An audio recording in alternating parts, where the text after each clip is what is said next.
Alô pessoal, mais um vídeo no canal Vini Casagrande e já tem jogo do Flamengo novamente. É nesse sábado contra o Sport. E para esse duelo, o técnico Felipe Luiz terá que fazer mudanças em seu time titular. E a gente vai trazer aqui quais mudanças são. Tem jogador que será poupado, tem jogador que retorna após cumprir suspensão na competição. Será que vai jogar? Vou dar um spoiler. Pulgar, por exemplo, será que ele joga? A gente vai trazer essas informações. Carrascal também está voltando. E tem também recorde de receita anual no Flamengo, hein? O Flamengo divulgou as demonstrações financeiras e destrinchou os valores pagos nas contratações de Samuel Lino, Carrascal, Emerson Royal, e tem também valores das vendas. Tudo bem detalhado e a gente vai trazer no vídeo de agora. Mas antes, gostaria de pedir para você se inscrever no canal, soltar o dedo no like, ativa o sino, compartilhe o vídeo, hype o vídeo, isso é importante também, tá? Vamos lá, pessoal, vamos para as informações. Eu vou começar falando da demonstração financeira divulgada pelo Flamengo na última sexta-feira, dia 31 de outubro. E nesse documento o Flamengo detalhou os valores pagos nas contratações. Vou começar com o Samuel Lino. Ele custou no total 195,1 milhões de reais ao Flamengo, que foram divididos da seguinte forma: 183 milhões de reais pelos direitos federativos e luvas e 11,9 milhões de reais em intermediação. Já Carrascal foi comprado junto ao Dinamo, lá da Rússia, por 107 milhões de reais, sendo 94,2 milhões de reais em direitos federativos e 12,8 milhões de reais em intermediação. Quando a gente fala em intermediação, só para resumir para vocês aí, é empresário, ponto, beleza? Além disso, o Flamengo também pagou 19,7 milhões em luvas na renovação de Pulgar, 13,5 milhões na renovação de Varela e 15,25 milhões na do Gerson, que hoje está no Zenit, inclusive. Lembrando que ele foi vendido por 160 milhões de reais. O Wesley também, quando ele renovou o contrato dele, recebeu um valor de 6,4 milhões de reais. E logo depois ele foi vendido a Roma por 154 milhões de reais. Já em relação às outras vendas de atleta, o Flamengo bateu recorde, chegando a 511 milhões de reais, tá? Um crescimento de 427% em relação à temporada passada. Os valores foram de 43,6 milhões por Fabrício Bruno ao Cruzeiro, 304 mil por Santos, goleiro Santos, ao Fortaleza. Nossa, péssima negociação essa. 158,4 milhões por Gerson ao Zenit, 90,7 milhões de reais por Alcaraz ao Everton, 154 milhões Wesley à Roma, 51 milhões de reais Matheus Gonçalves ao Al-Ahly e mais 1 milhão do Dinamo de Kiev pelo Shola, atacante que foi vendido também pelo Flamengo. E para finalizar aí esse assunto de demonstração financeira, o Flamengo estabeleceu um novo recorde para a receita anual de um clube brasileiro, faltando 3 meses para o fim do ano. O rubro-negro chegou a 1,5 bilhão de receita, tá? E a receita recorrente é de 1,05 bilhão, um aumento de 27% em relação ao mesmo período de 2024. Resumo da ópera, para vocês que não gostam de número, nem entendem nada de número: o Flamengo está numa crescente, no ponto de vista financeiro, assustadora essa crescente. É de botar medo nos demais clubes do Brasil. Vai ser difícil acompanhar Flamengo, vai ser difícil acompanhar Palmeiras. Isso que está acontecendo, essa polarização entre Flamengo e Palmeiras, gente, não é coincidência. Os dois clubes, eles brigam por títulos há muito tempo.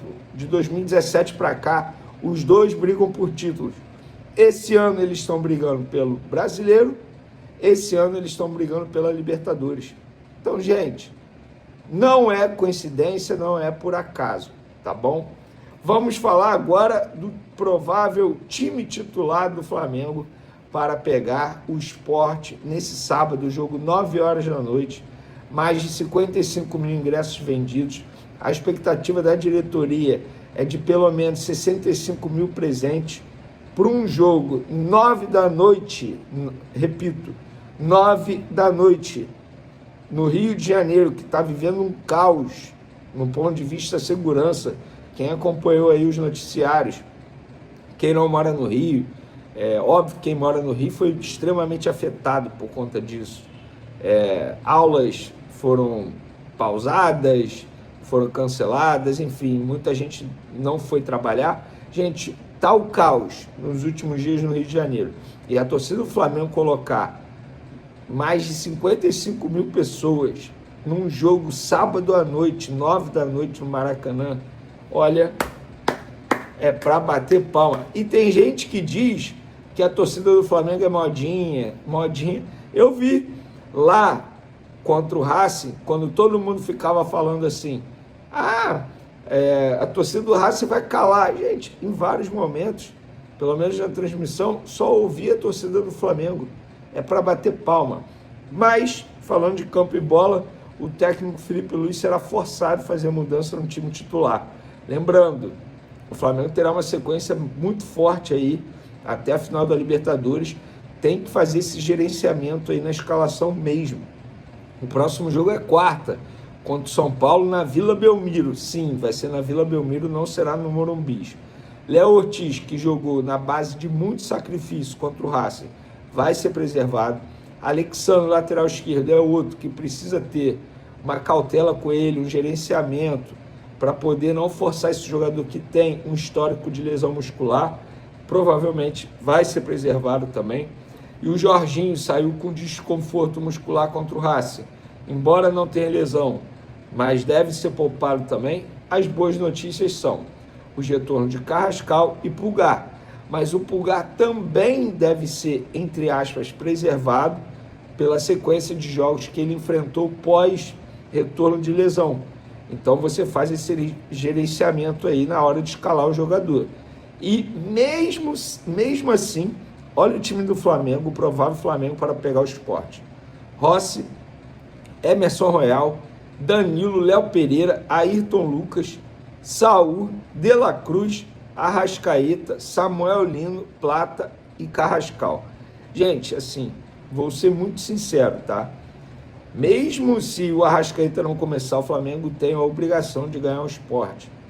E eu gostei muito do discurso do Felipe Luiz pós-classificação em cima do Racing, quando ele pediu o apoio da torcida para recuperar o moral de alguns jogadores que chegaram e não estão conseguindo render, que estão com a etiquetinha do valor ali. É o caso do Samuel Lino. Esse provavelmente vai ser titular contra o Sport. Não vive um bom momento, muita gente pegando no pé. Chegou a hora de você, torcedor rubro-negro, que vai ao Maracanã, abraçar, porque o Flamengo tem que fazer de tudo para recuperar o bom futebol de todos até a final da Libertadores. Chegou o momento da torcida abraçar a causa. O Arrascaeta fez postagem, pediu apoio, falando que é um momento de sintonia. Felipe Luiz também vem fazendo isso e eu vou fazer isso aqui no canal. Sei que pouca gente vai me assistir perto desses caras aí, mas de pouquinho em pouquinho a gente vai afetando, digamos assim, muitas pessoas que podem ir ao Maracanã. Então você que vai ao Maracanã, na boa, vá para apoiar e abrace o time, apoie até o fim, porque esse apoio vai ser extremamente importante para o Flamengo brigar por esses títulos do Brasileiro e da Libertadores. A idade de Endrick virá reforço do Flamengo. Confesso que achei a notícia divulgada nas últimas horas muito esquisita. O Endrick foi recentemente vendido pelo Palmeiras ao Real Madrid. Enorme identificação com o Verdão. Ele jogaria no Flamengo? É verdade que o Endrick está de saída do Real Madrid, ele vai ser emprestado a partir de janeiro. E é verdade também que o Flamengo busca um centroavante desde a metade do ano. Várias tentativas acabaram não vingando, entre elas a de um ex-palmeirense, Gabriel Jesus. Mas, antes de gravar esse vídeo, procurei uma pessoa do staff do Endrick, alguém muito próximo do jogador, que assegurou não houve contato do Flamengo e ainda que houvesse, o Endrick não jogaria no Fla, por conta de toda a relação que ele estabeleceu com o Palmeiras, além da gratidão pelo clube que o formou. Vale a lembrança de que quando o Endrick é contratado lá na base pelo Palmeiras, o pai do Endrick passa a trabalhar no Verdão, primeiro como faxineiro do centro de treinamento, depois ele vai ganhando mais espaço e hoje o pai do Endrick é empresário de futebol. Só para completar em relação ao ex-centroavante do Palmeiras, o Endrick tem praticamente tudo certo para virar reforço do Lyon a partir de janeiro. O técnico português do time já entrou em contato com o Endrick e disse que conta muito com ele, que não haveria experiência, ele chegaria em janeiro para ser titular absoluto do clube francês, que hoje é o quarto colocado, mas bem perto do PSG no campeonato francês e também faz ótima campanha na Liga Europa com 3 vitórias em 3 jogos. Diante desse cenário, com um clube que vai apostar no Endrick, o atacante já se decidiu por jogar na França. O Real Madrid também concordou com um empréstimo gratuito, ajudando com parte dos salários. A tendência é que, com mais minutos e muito mais experiência, o Endrick volte ao Real Madrid em julho do próximo ano. Só para completar em relação ao Flamengo, o rubro-negro recebe o Sport na noite desse sábado, precisando da vitória, para não perder espaço e se manter sempre na cola do Palmeiras. E você, o que pensa sobre tudo que eu contei? Já usa o espaço para comentário, não esquece de deixar like, se inscrever no canal.